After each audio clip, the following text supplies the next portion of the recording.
السلام علیکم معزز ناظرین، بسم اللہ الرحمن الرحیم۔ آج کی اس معلوماتی ویڈیو میں آپ کو بتائیں گے کہ نماز تہجد کی فضیلت کیا ہے، تہجد کی نماز پڑھنے کا طریقہ کیا ہے، اس نماز کا وقت کب شروع ہوتا ہے اور پھر کب ختم ہوتا ہے، اس نماز میں کون سی صورتیں پڑھی جاتی ہیں، اور یہ بھی بتائیں گے کہ تہجد کی نماز کی نیت کیسے کی جاتی ہے۔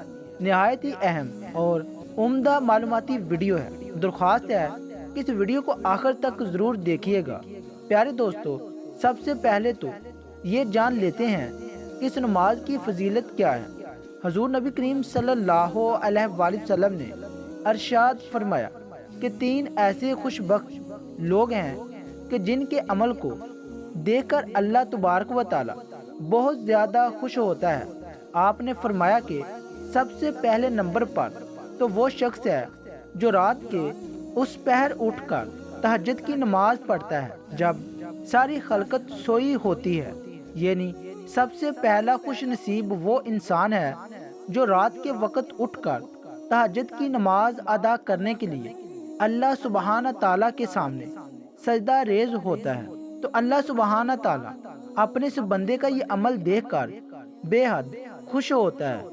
پھر فرمایا کہ دوسرے نمبر پر وہ لوگ خوش نصیب ہیں جو نماز کے لیے صفیں باندھتے ہیں، یعنی جو مساجد میں جا کر صفیں باندھ کر نماز باجماعت ادا کرتے ہیں۔ اور پھر فرمایا کہ تیسرے نمبر پر وہ لوگ خوش نصیب ہیں جو جنگ میں اپنی صفوں کو درست کرتے ہیں۔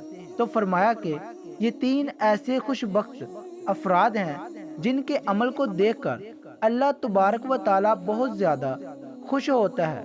سبحان اللہ، یعنی اس حدیث میں نبی کریم صلی اللہ علیہ وآلہ وسلم نے اللہ کو سب سے زیادہ راضی کرنے والے 3 اعمال فرما دیے۔ پیارے دوستو، تہجد کی نماز کی فضیلت کتنی زیادہ ہے اس کو اس بات سے سمجھ لیجئے کہ اللہ کے نبی صلی اللہ علیہ وآلہ وسلم اپنی تمام زندگی میں ہمیشہ بلا ناغہ تہجد کی نماز ادا کرتے رہے ہیں۔ اس کی فضیلت کچھ یوں بھی ہے کہ نبی پاک صلی اللہ علیہ وآلہ وسلم نے ارشاد فرمایا کہ فرض نمازوں کے بعد، یعنی کہ 5 وقت کی جو نماز فرض ہیں، فجر، ظہر، عصر، مغرب اور عشاء، تو ان نمازوں کے بعد جو سب سے افضل نماز ہے، آپ صلی اللہ علیہ وآلہ وسلم نے فرمایا کہ وہ تہجد کی نماز ہے۔ پیارے دوستو، اس نماز کو باقاعدگی سے ادا کرنے کا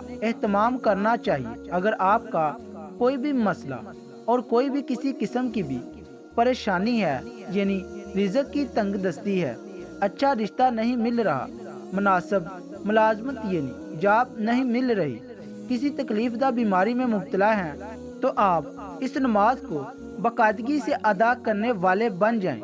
انشاءاللہ چند ہی دن کے اندر آپ دیکھیں گے کہ اللہ کے فضل و کرم سے آپ کی وہ پریشانی اور وہ مسئلہ ضرور حل ہو جائے گا۔ یعنی دنیا جہاں کا کوئی بھی مسئلہ درپیش ہو تو اس کے لیے تہجد کی نماز کو اپنا معمول بنا لے اور پھر دیکھیں کہ کیسے وہ مسئلہ حل ہو جاتا ہے۔ پیارے دوستو، اب یہ جان لیجئے کہ اس نماز کا وقت کب شروع ہوتا ہے۔ بہت ہی سارے لوگ اس غلط فہمی کا شکار ہیں اور وہ یہ سمجھتے ہیں کہ تہجد کی نماز کا وقت صرف اور صرف رات کے پچھلے پہر ہی ہوتا ہے، یعنی جو اذان فجر سے پہلے سحری کا وقت ہوتا ہے، یہی وقت نماز تہجد ادا کرنے کا ہے اور اس سے پہلے ادا نہیں کی جا سکتی، جبکہ یہ ایک بہت بڑی غلط فہمی ہے۔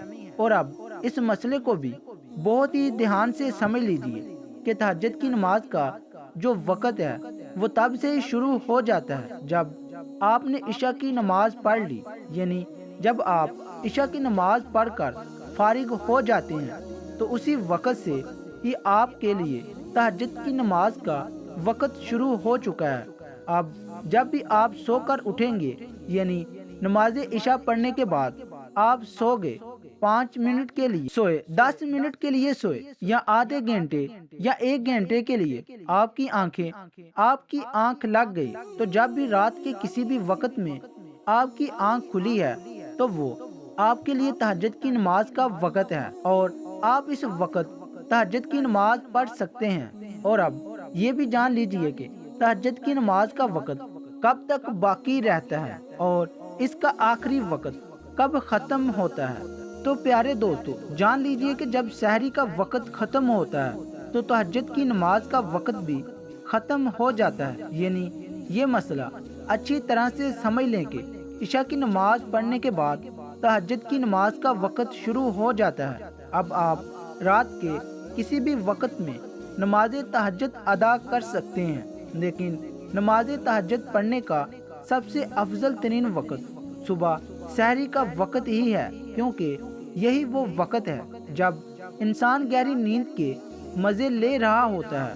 اس کے لیے گرم اور نرم بستر کو چھوڑنا ایک بہت بڑی آزمائش کا وقت ہوتا ہے، کیونکہ گرم بستر اور لحاف کو چھوڑ کر نماز کے لیے وضو کرنا یہ نفس پر انتہائی گراں گزرتا ہے۔ تو جو چیز بھی انسانی نفس کو مشکل میں ڈالتی ہے، پھر اس عمل کا ثواب بھی بہت ہی زیادہ ملتا ہے، کیونکہ اس وقت انسان اپنے نفس کو کچل کر اور اپنے نرم بستر کو چھوڑ کر اللہ کے حضور نماز تہجد کی ادائیگی کے لیے جھک رہا ہوتا ہے۔ تو لہٰذا نماز تہجد کا سب سے افضل جو وقت ہے وہ صبح سحری کا وقت ہے۔ البتہ جب آپ عشاء کی نماز پڑھ چکے ہیں تو اس وقت سے ہی تہجد کی نماز کا وقت شروع ہو جاتا ہے، اور پھر رات کے کسی بھی حصے میں آپ تہجد کی نماز ادا کر سکتے ہیں۔ پیارے دوستو، اب جانیے کہ اس نماز کی رکعتیں کتنی ہیں۔ تو یاد رکھیں کہ اس نماز کی کم سے کم 2 رکعتیں پڑھی جائیں گی، اور پھر زیادہ سے زیادہ 12 رکعتیں بھی حدیث مبارک سے ثابت ہیں۔ اگر کم بھی ادا کریں تو کم از کم 4 رکعتیں تو ضرور ادا کریں، لیکن اگر سحری کا وقت ختم ہونے میں بہت کم ٹائم بچے اور آپ صرف 2 رکعت ہی ادا کر سکتے ہیں تو پھر آپ 2 رکعت ہی لازمی ادا کر لیں۔ پیارے دوستو، بہت سارے لوگ یہ سمجھتے ہیں کہ شاید تہجد کی نماز کے اندر کوئی خاص صورتیں یا پھر وظائف پڑھے جاتے ہیں، تو ایسا کچھ بھی نہیں ہے، بلکہ عام طور پر جس طرح سے باقی نوافل پڑھے جاتے ہیں بالکل ویسے ہی تہجد کی نماز بھی پڑھی جاتی ہے۔ یعنی کہ آسان لفظ میں اس بات کو یوں سمجھ لیں کہ تہجد کی نماز پڑھنے کا طریقہ یہ ہے کہ سب سے پہلے تو آپ نے تکبیر تحریمہ یعنی اللہ اکبر کہنا ہے، پھر اپنے دونوں ہاتھوں کو باندھ کر ثنا یعنی سبحانک اللہم و بحمدک کا یہ پورا پڑھیں، پھر اعوذ باللہ اور بسم اللہ پوری پڑھ کر سورۃ فاتحہ مکمل پڑھیں، اور پھر اس کے بعد جو بھی سورت آپ کو اچھی طرح سے یاد ہو وہ سورت ملائیں۔ پھر قرآن پاک کی کوئی سی بھی چھوٹی 3 آیات یا بڑی 1 آیت بھی دوسری سورت کی جگہ پر پڑھ سکتے ہیں۔ اس کے لیے ایسی کوئی شرط نہیں کہ کوئی خاص صورت ہی پڑھی جائے گی۔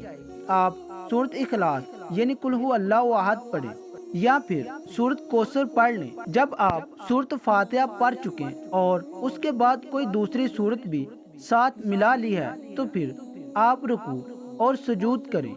رکوع اور سجود کرنے کے بعد 1 رکعت مکمل ہو جائے گی۔ اب آپ دوسری رکعت کے لیے کھڑے ہوں گے اور ہاتھ باندھ کر بسم اللہ شریف سے دوسری رکعت شروع کریں، پھر سے الحمد شریف اور کوئی دوسری سورت پڑھیں، پھر رکوع اور سجود کرنے کے بعد اتحیات میں بیٹھ جائیں گے۔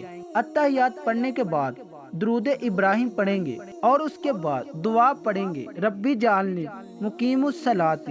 یہ پوری دعا پڑھنے کے بعد دائیں اور بائیں سلام پھیر لیں۔ پیارے دوستو، اسی طریقے سے آپ اپنی 2 رکعت نماز تہجد ادا کر لیں گے۔ اس کے بعد اگر آپ اور بھی رکعت پڑھنا چاہتے ہیں یعنی 4، 8، 10 یا 12 رکعتیں مکمل کرنا چاہتے ہیں تو اسی طریقے سے 2 رکعت کر کے آپ اپنی ساری نماز مکمل کریں گے۔ تو آخر میں اب یہ بھی جان لیجئے کہ اس نماز کی نیت کیسے کی جاتی ہے۔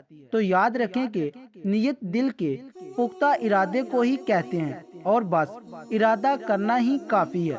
زبان سے نیت کے الفاظ ادا کرنا ضروری اور لازمی نہیں ہے، تو نیت کے الفاظ کا زبان سے ادا کرنا صرف اور صرف ایک مستحب عمل ہے، یعنی اگر آپ نیت بول کر کریں گے تو ٹھیک ہے، اگر نہیں کریں گے تو بھی آپ کی نماز میں کوئی خلل، کوئی خرابی اور کوئی بگاڑ نہیں ہوگا۔ یعنی ایسا ہرگز نہیں کہ اگر آپ نے زبان سے نیت کے الفاظ نہیں کہے تو آپ کی نماز ہی نہیں ہوگی، ایسا کچھ بھی نہیں ہے، بلکہ جب آپ کے دل کے اندر یہ ارادہ ہے کہ میں تہجد کی نماز پڑھنے لگا ہوں تو بس یہی آپ کی نیت ہے۔ لیکن اگر آپ اپنی زبان سے نیت کے الفاظ ادا کرنا چاہتے ہیں تو وہ الفاظ بھی جان لیجئے۔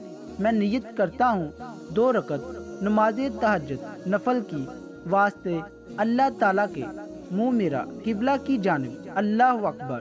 تو پیارے دوستو، یہی وہ الفاظ ہیں کہ اگر آپ اپنی زبان سے تہجد کی نماز کی نیت کرنا چاہتے ہیں، ورنہ اصل نیت تو دل کا پختہ ارادہ ہی ہے، اور بلا شک و شبہ اللہ تبارک و تعالی ہمارے دلوں کے ارادوں سے بہت ہی زیادہ باخبر ہے۔ تو پیارے ناظرین، یہی وہ نماز ہے جسے تہجد کی نماز بھی کہا جاتا ہے۔ اس نماز کے پڑھنے سے بندے کو اللہ رب العزت کا قرب نصیب ہوتا ہے۔ اگر آپ اپنے کسی خاص مقصد کے لیے دعا کر رہے ہیں اور وہ دعا آپ کی قبول نہیں ہو رہی تو وہی دعا آپ تہجد کی نماز پڑھ کر مانگیں، انشاءاللہ آپ کی وہ دعا ضرور قبول ہوگی، کیونکہ تہجد کی نماز کا جو وقت ہے وہ قبولیت کا وقت ہوتا ہے۔ اس وقت میں اللہ تبارک و تعالیٰ سے جو بھی دعا مانگی جائے، اللہ پاک اس دعا کو ضرور قبول فرماتا ہے۔ دوستو، کمنٹ باکس میں ایک بار اللہ تعالیٰ کے 99 ناموں میں سے ایک نام ضرور ٹائپ کیجیے۔ Thanks for watching. اللہ حافظ۔